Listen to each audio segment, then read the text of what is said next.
When I do eventually figure this out, I'm going to make a video and cover everything that you need to know so you know how to do this yourself.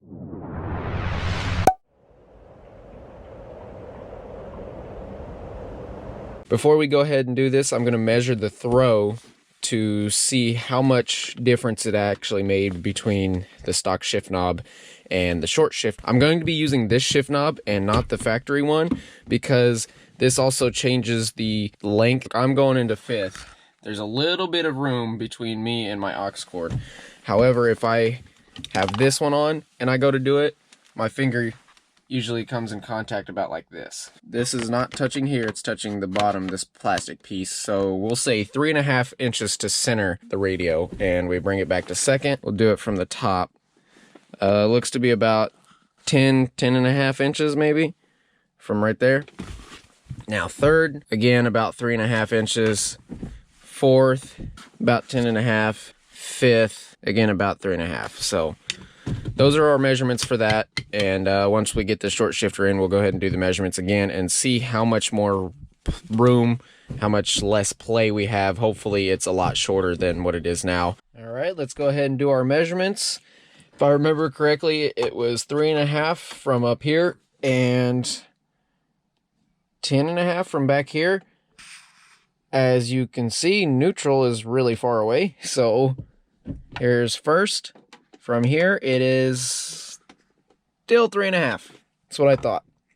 2nd, it is much further away. So the shifts from the back right here are shortened, but the ones in the front really aren't shortened all that much. And the actual overall length of the shifter is lower. Oh, holy cow, that's worn out. Oh, that's much better. Yeah, okay. We're definitely using that. They didn't give me this piece, so I'm going to go ahead and try and take this out and reuse that. I'd also recommend while installing this new shifter, I would get some type of automotive grease because your spring can rust. Anything inside there that is metal, it can rust. Unclip the plastic bracket.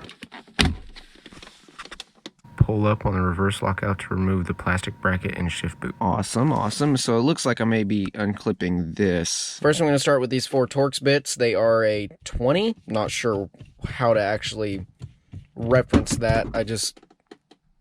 Oh. I'm so confused. Go ahead and pop these out of here. Let's move that into gear.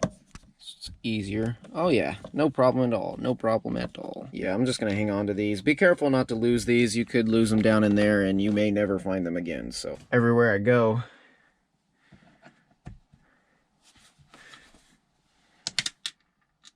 let's set them right here.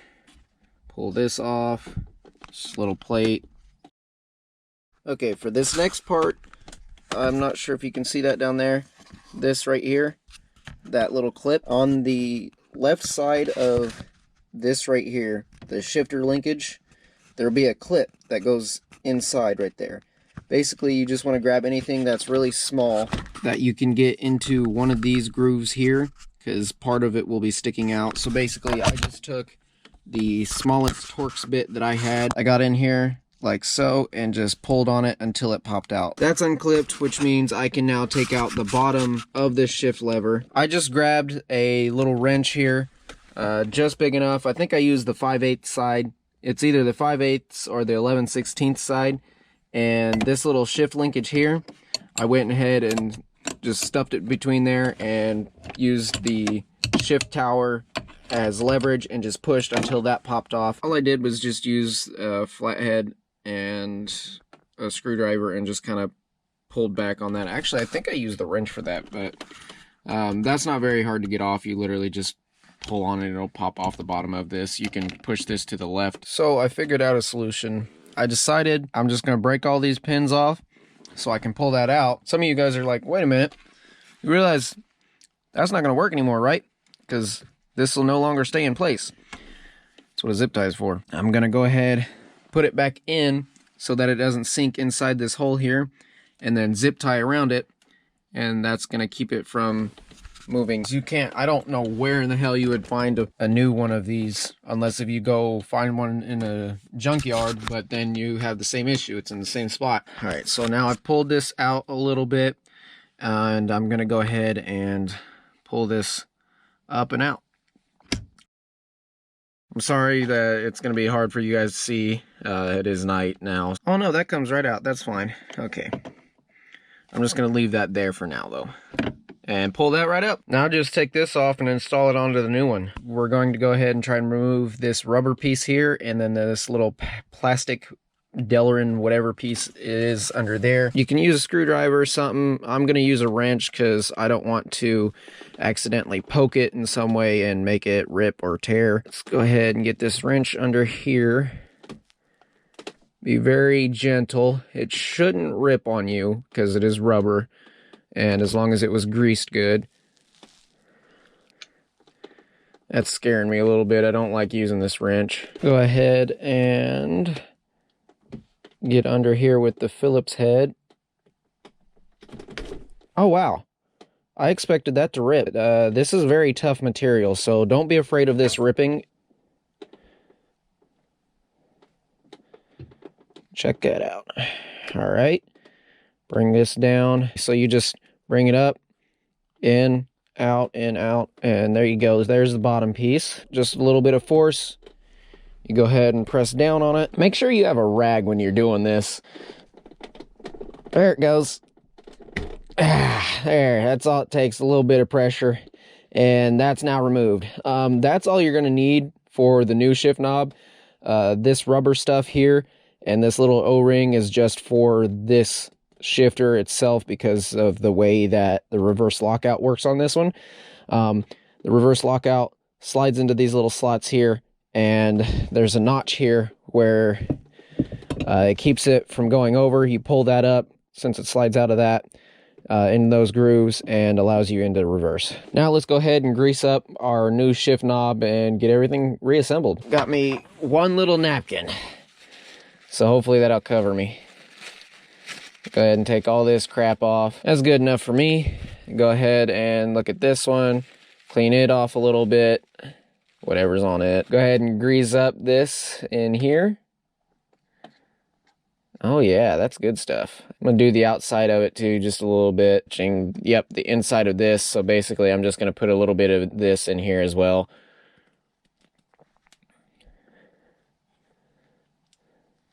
So we're gonna take it up and over, set it on like this, pop this right on. I don't like that, it's gonna snap on my fingers. There we go. Oh man, that squeezed out a bunch of grease. Get this on at the bottom. You're gonna want this plastic piece here at the bottom so it clips in and holds it. Go ahead, grab the screwdriver again, lift up this edge right over. There we go, just like that. Mash it in there, get it set. Make sure you bring the this rubber. This is the hard part. You got to bring the rubber up and over, and if you're coated in grease, it's going to be a little hard because it's going to be slipping from your fingers. Lift this up once more. Keep the screwdriver underneath it. Should be using the flathead end, but I don't want to put a hole in any of this. There we go. Up and over. Oops, I just put a hole in it. It's all right.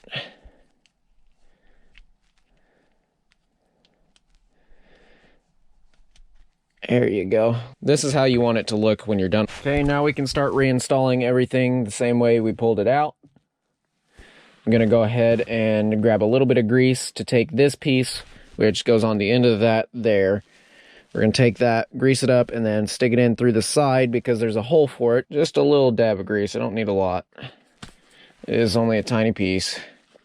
Go ahead and just sit it in the middle of it because that's where the ball joint connects. And we're gonna go ahead and take this piece, feed it in through the side, and hopefully snap that in there.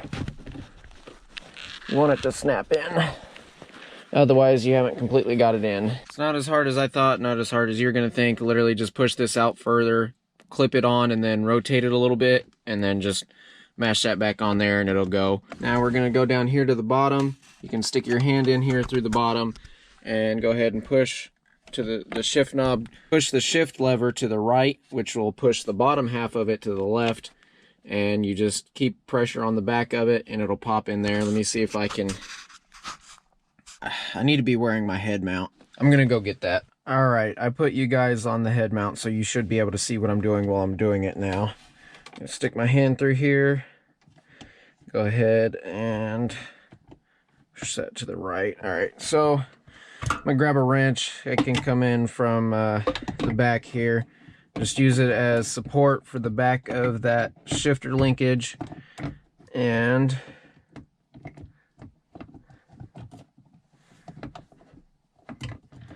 come on now. Oh shoot, I forgot to grease up that part. That might help a little bit. Where did I put that clip? That right there is gonna go on next to keep it in. Shifter linkage, and I'm waiting for Pop Goes the Weasel. Is it in there? It's sort of in there.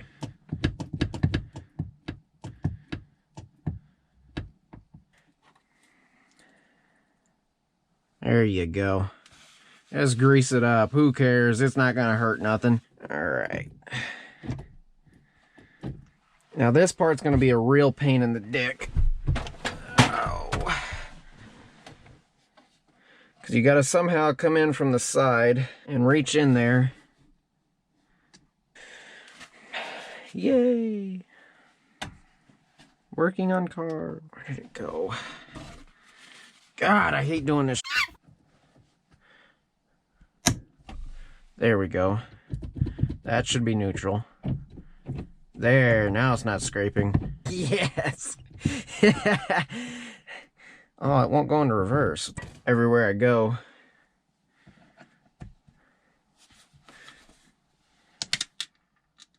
You...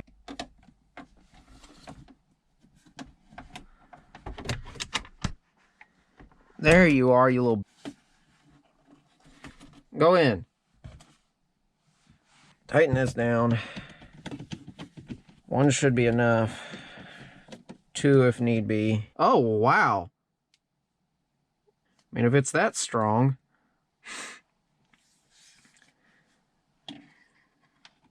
I gotta use my fingers. There, alright. So there's that. I'm not gonna be able to talk because I'm gonna have to hold this with my mouth. Something. Yes.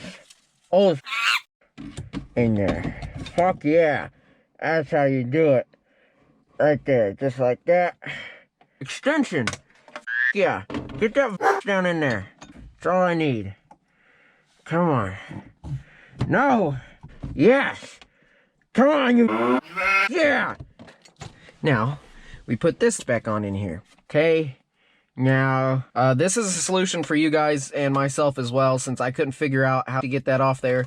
You're just going to take the zip tie, make a small loop, close enough, and then you're going to tighten it real tight, or as tight as you can get it. You can take some pliers or something if you need to, and go ahead and do that. So I'm going to remember to push this all the way over, just to get as much room as you can on this, get as much bite.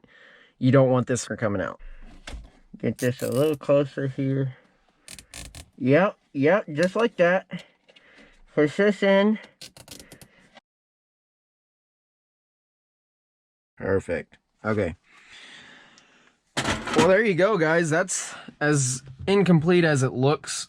That's how you install your short shifter.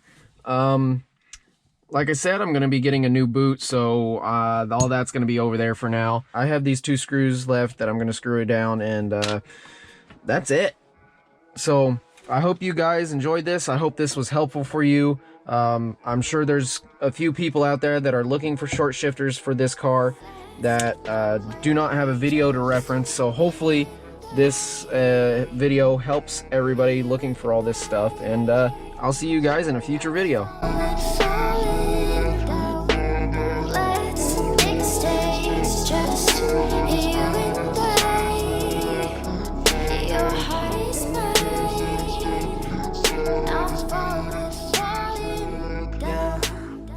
Let's run away from this old town to where we go.